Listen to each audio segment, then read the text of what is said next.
Nós iremos tratar hoje, meus irmãos, a lição de número 8, cujo tema é salvação e livre arbítrio.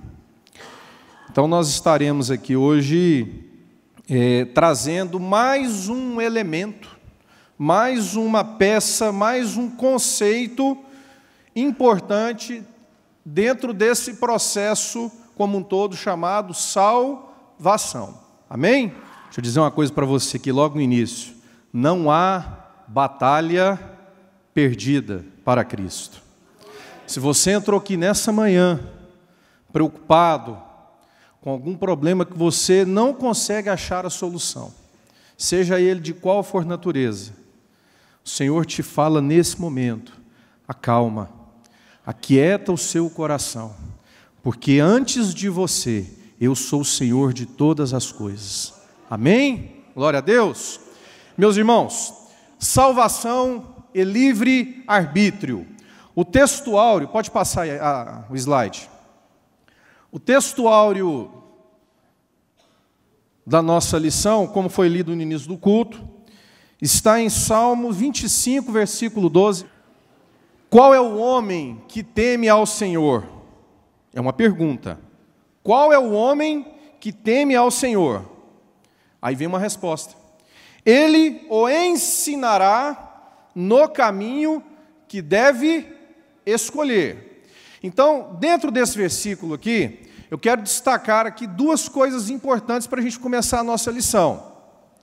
Dentro do questionamento de quem é o homem que teme ao Senhor, o questionamento é o seguinte: o que significa temer ao Senhor?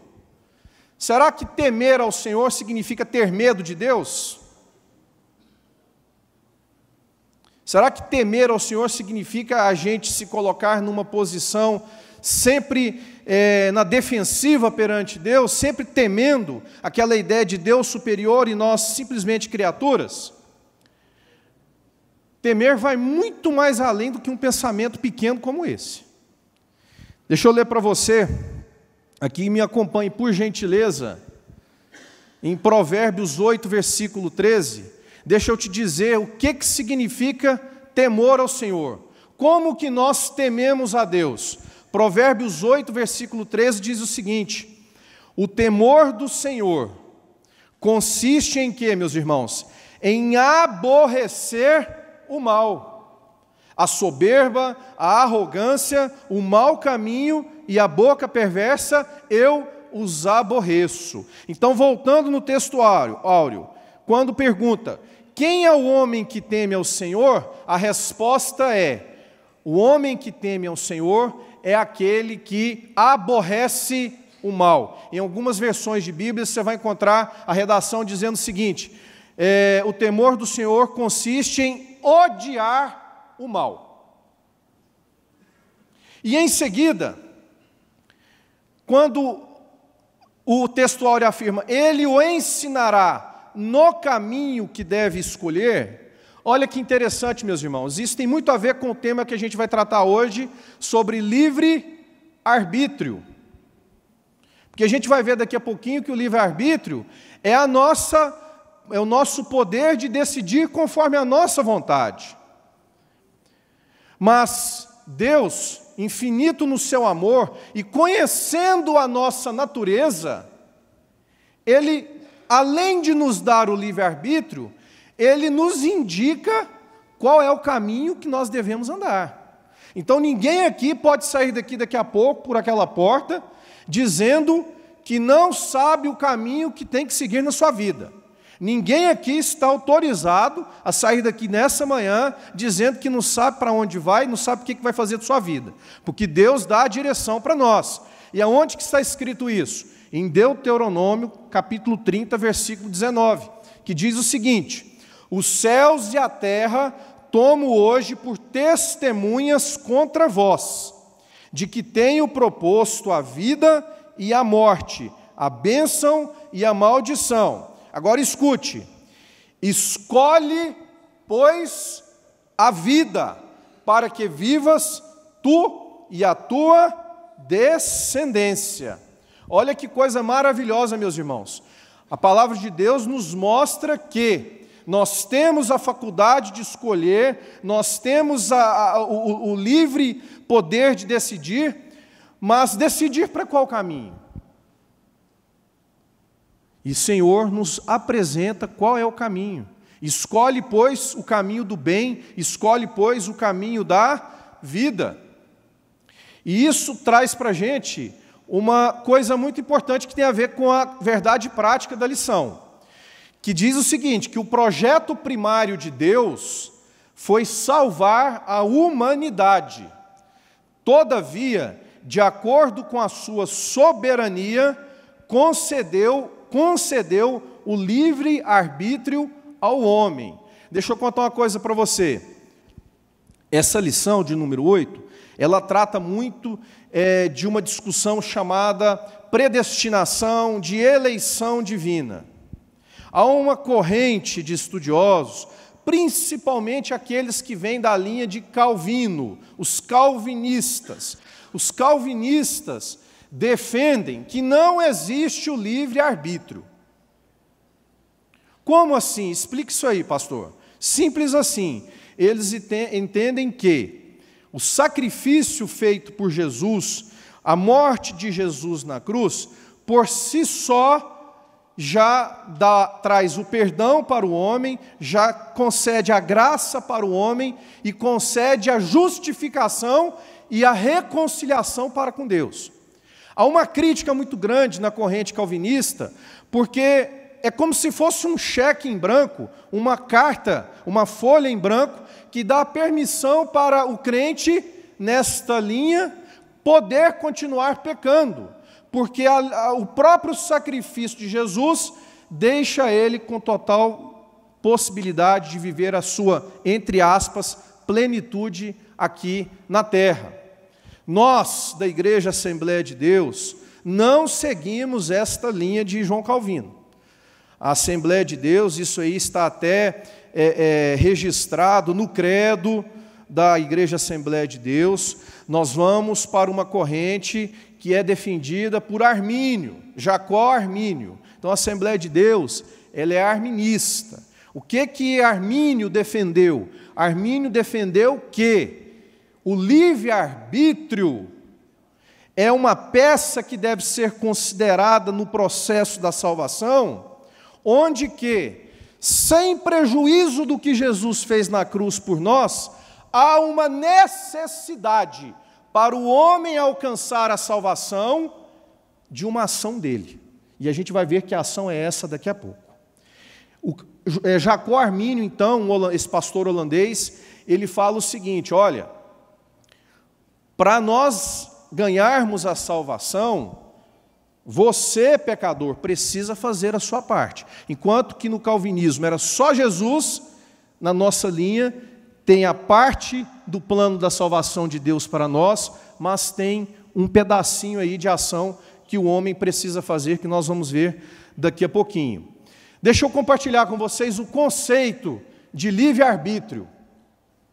Livre-arbítrio, ou livre-alvedrio, como também é chamado aí, são expressões que denotam a vontade de livre escolha, as decisões livres. Então, livre-arbítrio eu acho que é também autoexplicativo, né, meus irmãos? Nós temos aí o poder de tomar as nossas decisões. Agora, nós vamos enfocar aqui nesta manhã o livre-arbítrio dentro do contexto do processo da salvação, tá? Em sentido bem estrito, bem específico, porque a gente não pode generalizar, porque simplesmente eu posso dizer o seguinte, daqui a pouco eu vou sair para almoçar. Eu tenho livre-arbítrio, como o pastor Leandro falou, eu tenho livre-arbítrio de querer comer um churrasco ou de querer comer uma feijoada, né, que o senhor falou. Não, o nosso foco aqui é no livre-arbítrio que vincula o homem a ele decidir se ele entendeu o processo da salvação. Amém? Então, o livre-arbítrio é a possibilidade que os seres humanos têm de fazer escolhas e tomar decisões que afetam o seu destino eterno. A gente vai focar, então, aqui dentro do processo da salvação. E aí, meus irmãos, o que eu quero trabalhar com vocês aqui em alguns minutos, O Senhor me trouxe um direcionamento para a gente entender lá do início, porque essas lições, muitos conceitos aqui, eles têm sido reiteradamente falados. Então, por exemplo, na lição, há 3 lições atrás, a lição de número 5, foi explorado bastante o aspecto da redenção. Daqui 2 lições, nós estaremos tratando o aspecto da justificação. Só que o livre-arbítrio, ele engloba todo o processo. Então, eu preciso construir com vocês todo o plano da salvação para a gente entender e concluir a nossa lição daqui a pouquinho, onde que o livre-arbítrio, ele se insere. Então, eu quero iniciar aqui dizendo para vocês, a salvação, o que é a salvação? O que significa? Para quem que ela é destinada? Para que ela serve? Por que Deus deseja nos salvar? Como que Deus deseja nos salvar? É tanta pergunta, mas a primeira resposta, a primeira conclusão que a gente precisa tirar aqui nesse momento é entendermos o porquê que eu e você fomos criados.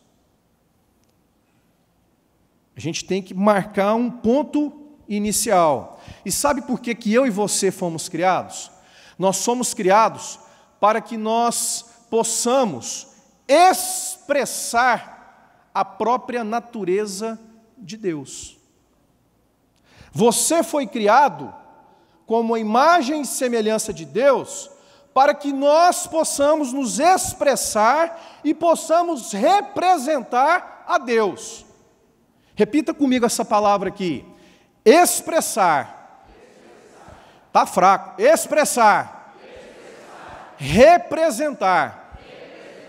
Eu e você fomos criados para sermos a expressão pura da imagem de Deus, e eu e você fomos criados para representar Deus aqui na terra. E Deus criou um plano. Deus criou o homem. Tudo o que foi criado foi para servir ao homem. Você já parou para pensar? Você já parou para pensar que tudo o que foi feito foi com o propósito de ser bênção, de servir ao homem? Será que você consegue aí fechar teu olho? Eu já viajei lá no Rio Araguaia agora, bênção de Deus. Você consegue aí fechar teu olho, imaginar um lugar de uma expressão de natureza assim, que você sabe que é irrefutável a ação de Deus naquele lugar, uma praia, uma montanha, alguma coisa assim que expressa a grandeza de Deus?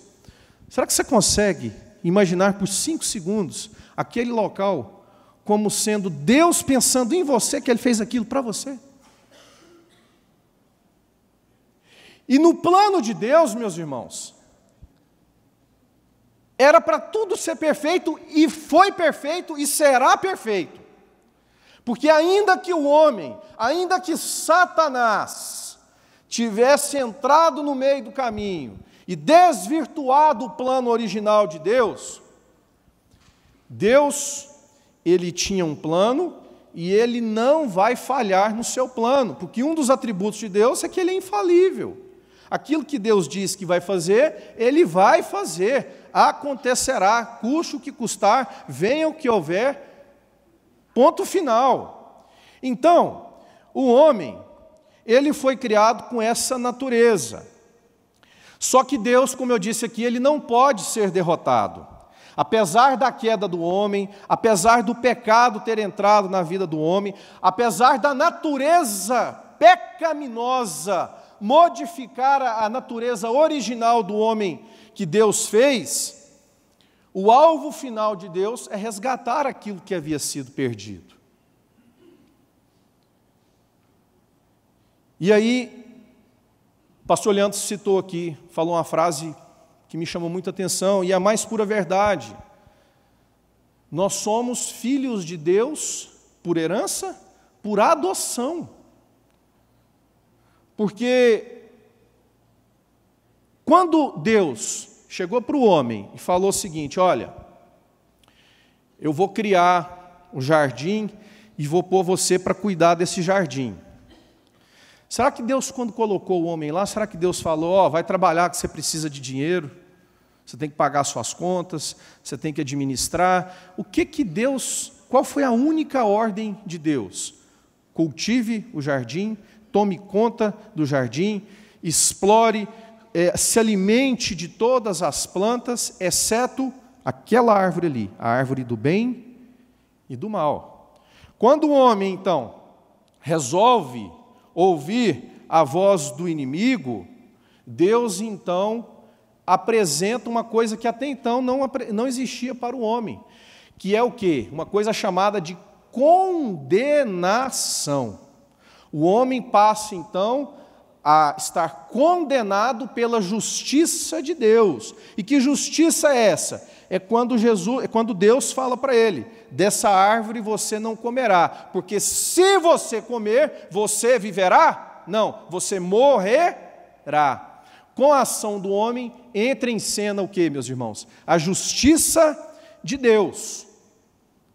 E em 2ª carta de Pedro, 3, versículo 9, diz o seguinte, apenas me escute: não retarda o Senhor a sua promessa, como alguns a julgam demorada. Pelo contrário, Ele é longânimo para convosco, não querendo que nenhum pereça, senão que todos cheguem ao arrependimento. Repetindo, não querendo que nenhum pereça. Deixa eu falar uma coisa para você. Em Adão, todos nós, ainda que a gente não tivesse participação lá, mas em Adão, todos nós nos tornamos pecadores. Mas que Adão legal, hein? Que coisa bacana que ele jogou para nós. Mas deixa eu te dizer uma coisa: se em Adão todos nós nos tornamos pecadores, em uma única pessoa, unicamente em Jesus Cristo, nós nos tornamos filhos de Deus, herdeiros do trono de Cristo por herança. O que Deus fez, o plano de resgate de Deus para nós, ele vai muito mais além do que a gente consegue entender, e que certamente na Nova Jerusalém, creio eu que muita coisa será esclarecido para nós aí. E olha, meus irmãos, um dos versículos, na minha concepção, um dos mais pesados, pastor Renan, na Bíblia, é o que eu vou compartilhar com vocês aqui agora, para mostrar a seriedade da necessidade do arrependimento.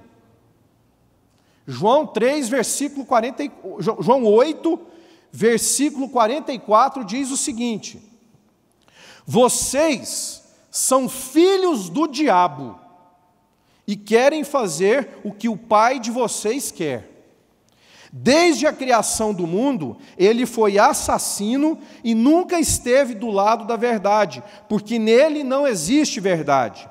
Quando o diabo mente, está apenas fazendo o que é seu costume, pois é mentiroso e o pai de todas as mentiras. E em 1 João 3, versículo 18, eu complemento dizendo o seguinte, escute: aquele que pratica o pecado procede do diabo, porque vive pecando desde o princípio.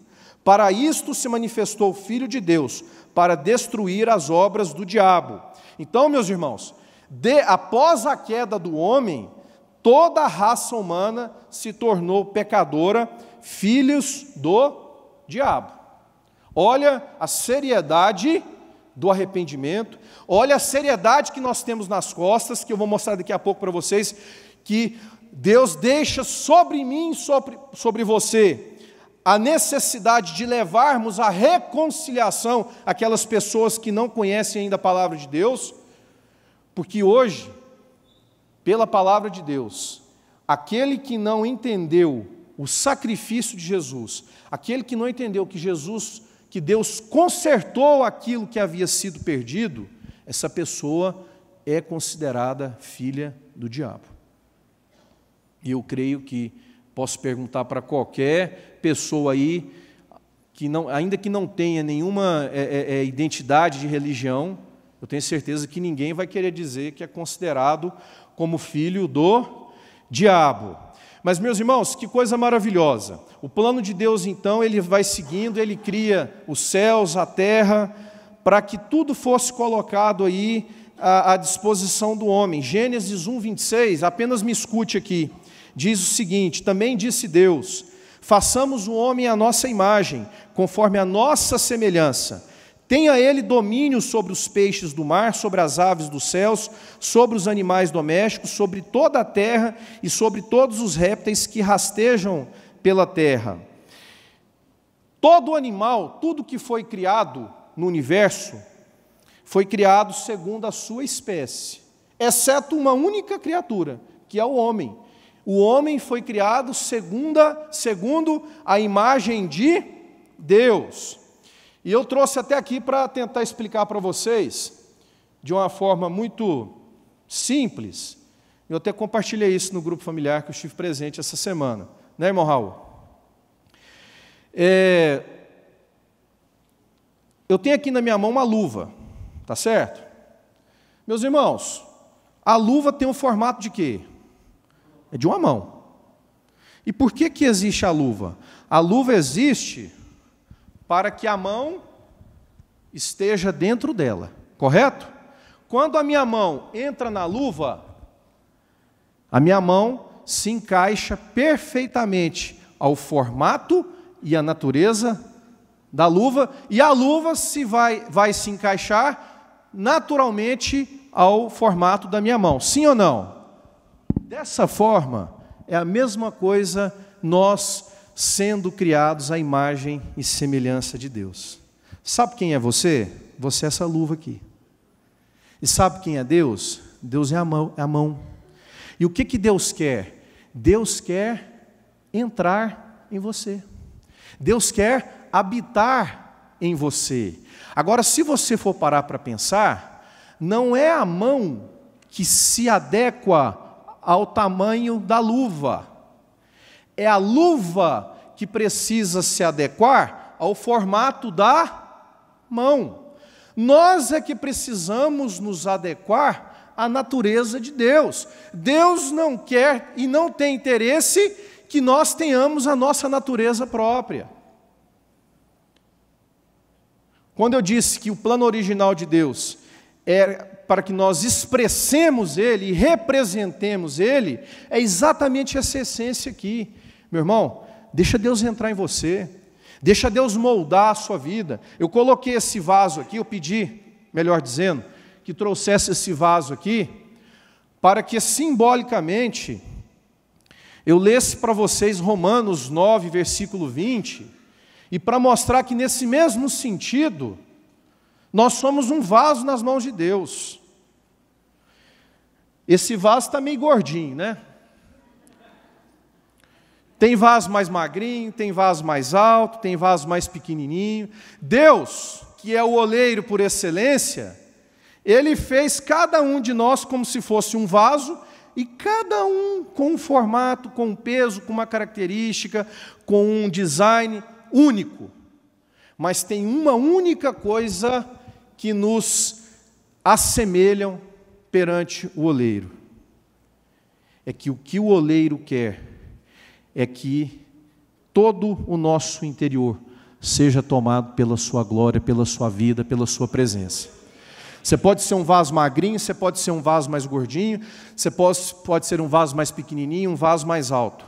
Mas o que todos nós precisamos entender é que nós somos vasos e o oleiro quer entrar e moldar inteiramente o espaço de dentro com a sua glória. Amém, meus irmãos? Glória a Deus.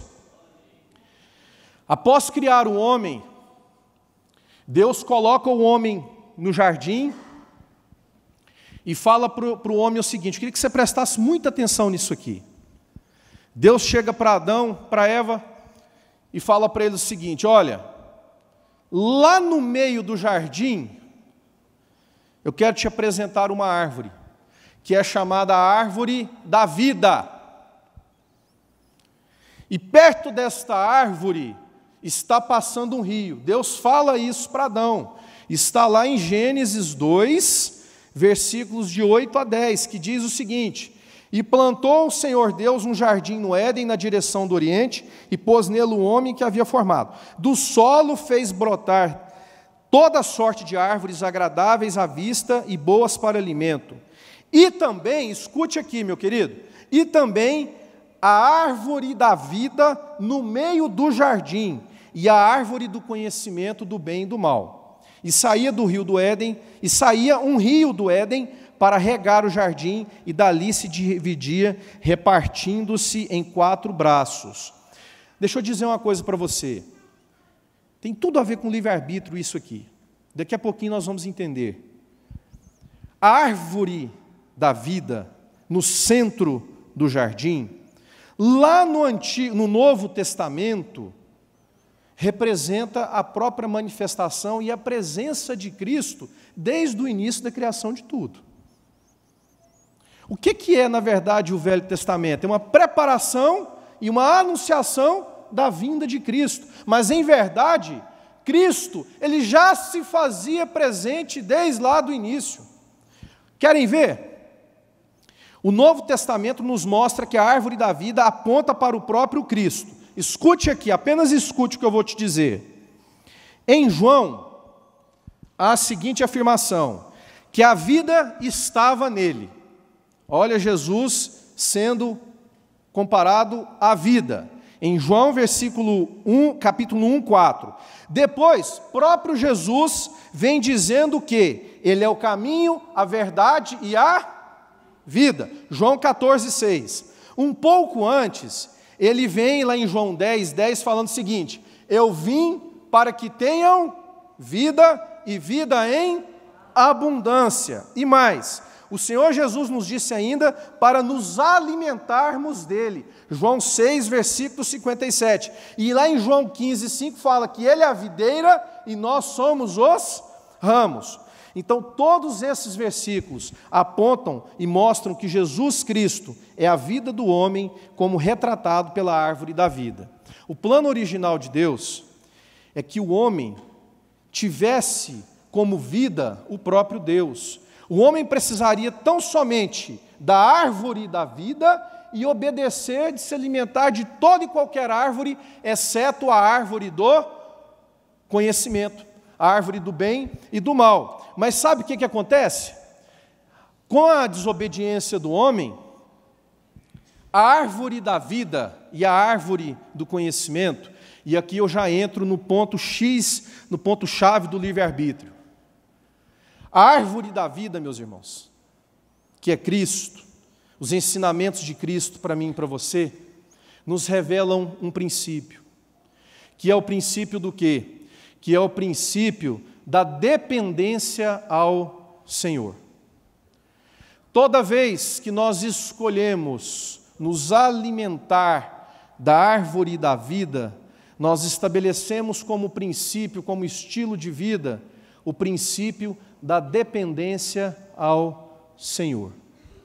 E toda vez que nós ignoramos, assim como Adão fez mais Eva, toda vez que nós continuamos a ignorar o princípio original de Deus, que é de nos alimentarmos da árvore da vida, a gente parte para um princípio, é da dependência? Não. O princípio da falta de independência ou da independência. Aí é que está. Quando a gente prima pelo princípio da independência, da gente ser autossuficiente em tudo que a gente acha que a gente pode acontecer, que a gente pode fazer, a gente não consegue alcançar a graça de Deus. A gente não consegue entender o plano da salvação. E aonde que entra o livre-arbítrio nisso aqui? O livre-arbítrio entra quando nós entendemos que o plano de Deus é que a gente se alimente da árvore da vida.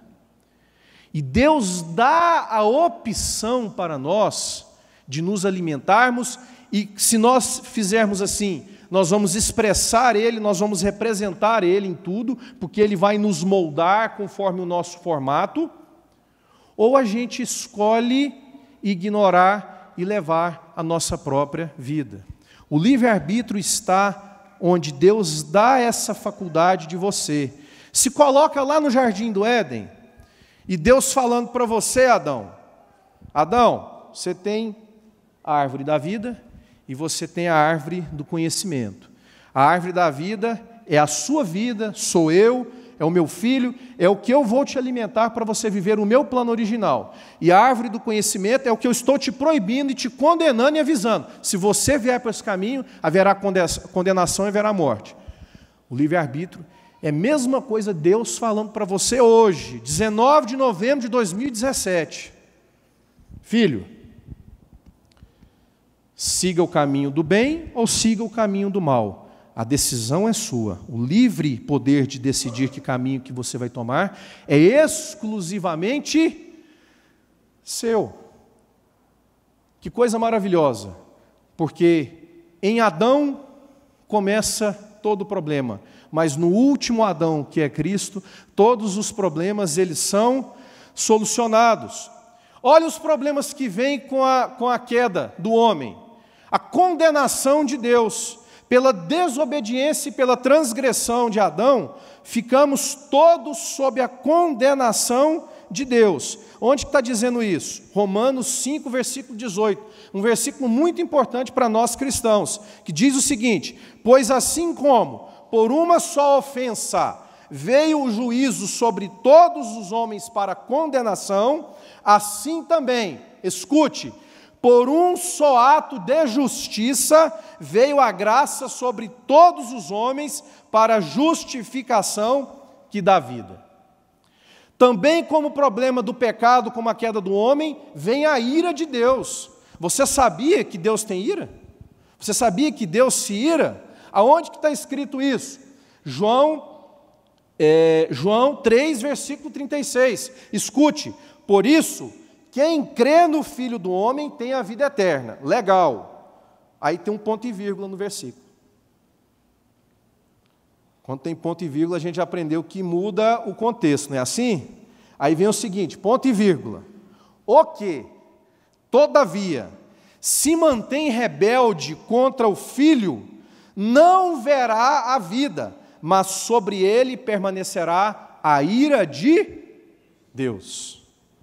Então, não só além da condenação, porque a justiça de Deus precisa ser feita, recai sobre um homem que não entende ou que não conhece ainda a graça que está sendo apresentada a ele, recai ainda a ira de Deus. E mais, condenação, ira e, para finalizar, o julgamento de Deus. Porque lá em Mateus 25, 41 fala, Jesus falando que o lago do inferno, o lago de fogo, foi preparado para Satanás e para os seus anjos. Deixa eu te dizer uma coisa, tem muita confusão por aí.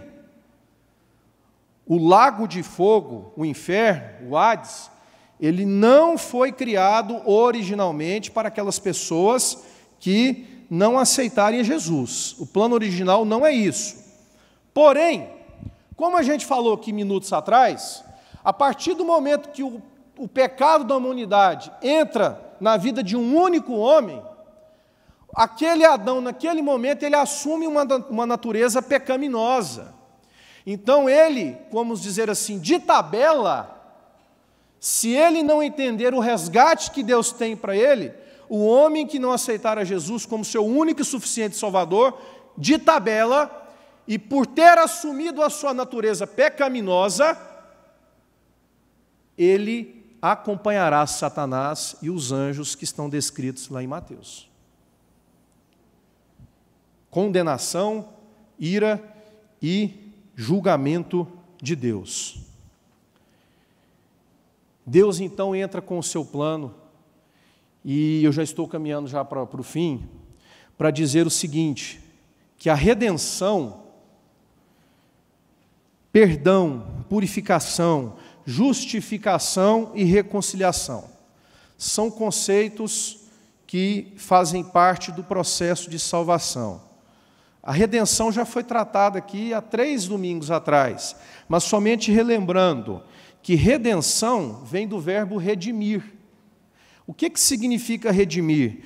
Significa comprar de volta aquilo que originalmente era seu, mas que por qualquer motivo foi perdido por aí. Nós fomos comprados de volta. Nós pertencíamos a Deus. E Deus, então, como ele tinha uma promessa de que nós moraríamos com ele, que nós o expressaríamos e que nós o representaríamos, pensa comigo uma coisa aqui, preste atenção. Deus fala para o homem: se você comer da árvore do bem e do mal, haverá morte. Sim ou não? Não falou isso? Falou. Se Deus mantém essa condenação, e a ordem de Deus era que o homem seja condenado, porque Deus é justo, e a justiça de Deus ela tem que ser cumprida, se Deus permite que o homem morra, como que ele vai cumprir o plano original dele, que é de deixar a sua criatura expressá-lo e representá-lo? É aí, meus irmãos, que entra a figura de Cristo.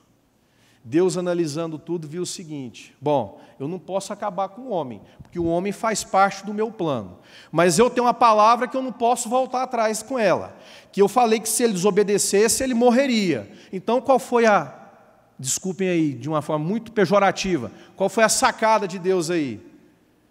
Jesus. Já que o homem não pode morrer, eu vou descer lá, através do meu filho, e vou comprar de volta aquilo que foi perdido, que era meu, e a minha criatura aí pisou na bola. Entra então, meus irmãos, Jesus substituindo eu e você no preço para nós voltarmos ao nosso antigo lugar, que onde nunca deveríamos ter saído.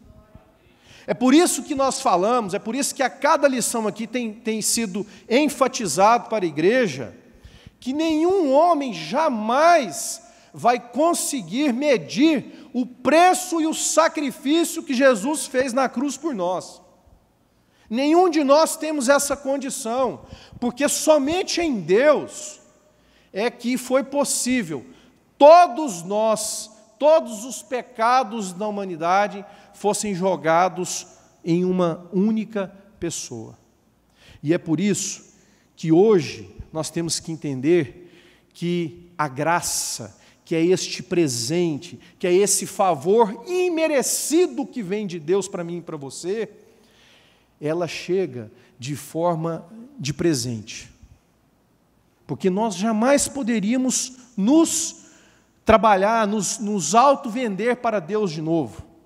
Mas pela graça nós somos justificados pela justiça de Deus e reconciliados para alcançarmos a paz de Cristo. Amém, meus irmãos?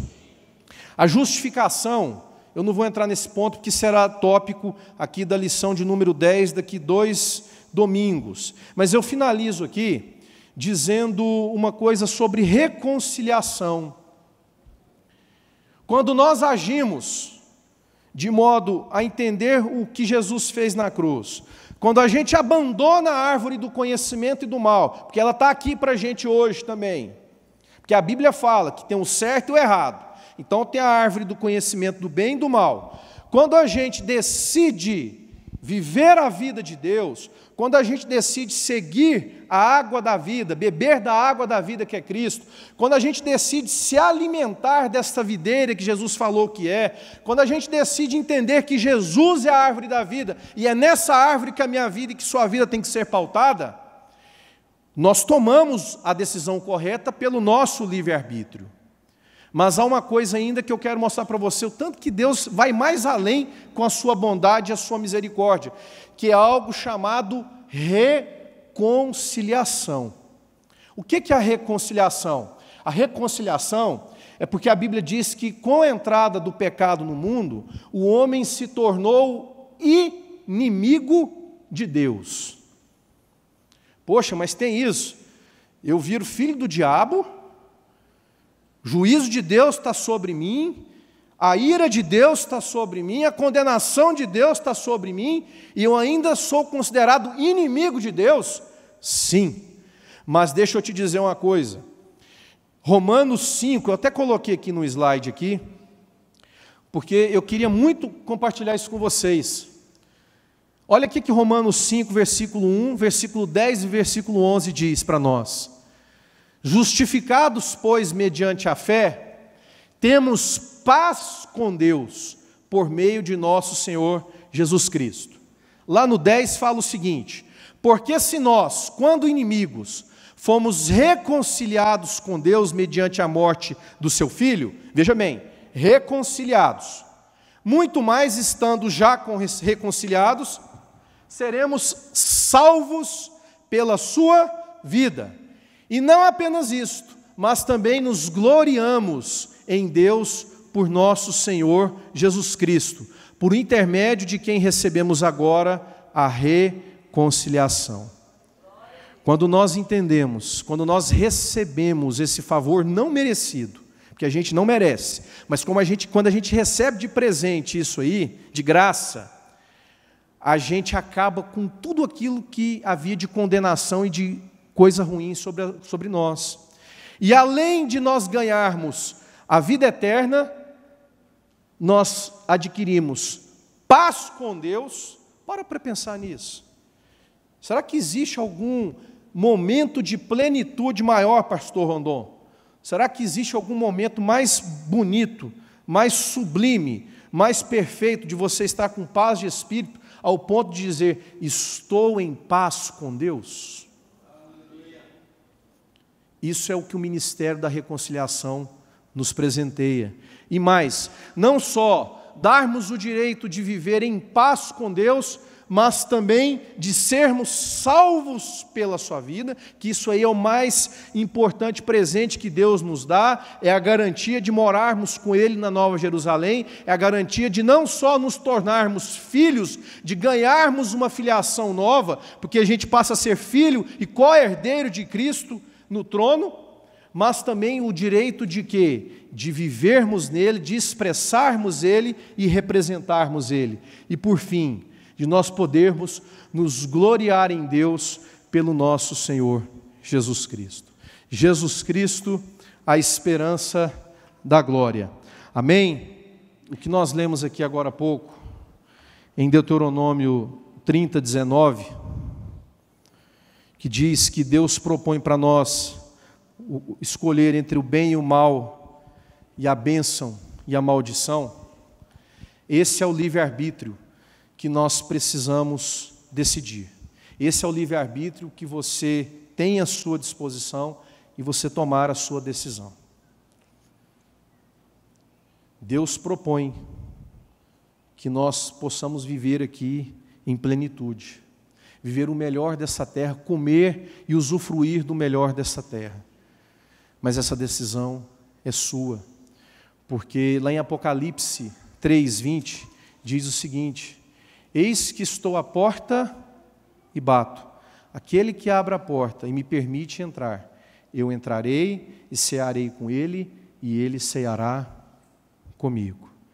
Nesta manhã, se porventura você entrou nessa casa e não conhecia deste amor, dessa história que foi contada aqui, desse plano que Deus um dia executou e continua executando, porque ainda não acabou, porque só vai acabar quando nós retornarmos para o nosso lugar de origem, que é a presença de Deus. Então, se você entrou aqui nessa manhã e não conhecia essa história, eu quero finalizar aqui dizendo para você o seguinte: que você é filho de Deus, que desde o início da criação, Deus já tinha um plano para a sua vida. Deus já havia elegido você como predestinado a morar com Ele. Mas para que isso aconteça, você precisa abrir uma porta, a porta do seu coração. Você precisa abrir a porta do seu coração e convidar o Espírito Santo de Deus a fazer morada em você. Você precisa reconhecer que você é pecador, que assim como Adão, você herdou esse problema, mas que há solução para isso. Mas o primeiro passo é você reconhecer que você é pecador, e você reconhecer que Jesus morreu na cruz, verteu o sangue dele, para que nós fôssemos resgatados e comprados de volta para o nosso dono, que é Deus. Se você fizer isso, se você sair dessa manhã aqui com um propósito no seu coração de aceitar, de receber Jesus como seu único e suficiente Salvador, eu quero dizer para você que o seu nome será escrito em um livro chamado Livro da Vida. E a Bíblia fala que todo aquele que tem um nome escrito no livro da Bíblia, os pecados até então praticados são perdoados e dele Deus não se lembrará mais. Você pode sair daqui nessa manhã com essa convicção. Coloque Jesus no seu coração. Aceite Deus escrever o seu nome no livro da Bíblia. E nenhuma condenação haverá mais para você. Que o Senhor nos abençoe. Que você saia daqui nesta manhã com a certeza de que você tem a liberdade de escolha. E se você escolher a árvore da vida, você terá a garantia de viver a vida eterna com Deus. Que o Senhor nos abençoe. Amém.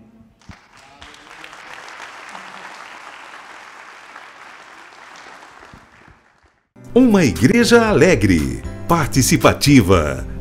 Todos os domingos, às 9 horas, um delicioso café da manhã e uma escola bíblica abençoada.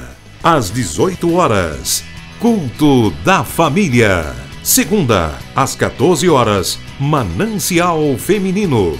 Terça-feira, às 20 horas, Homem de Verdade e Mulher Ideal. Quarta-feira, às 19h40, culto de ensino, além de uma programação semanal para todas as idades. O nosso sonho é expandir o reino de Deus e chegar a todas as nações do planeta Terra. Eu quero convidar você a fazer parte desse grande projeto que com certeza Deus vai te abençoar. Catedral da Família.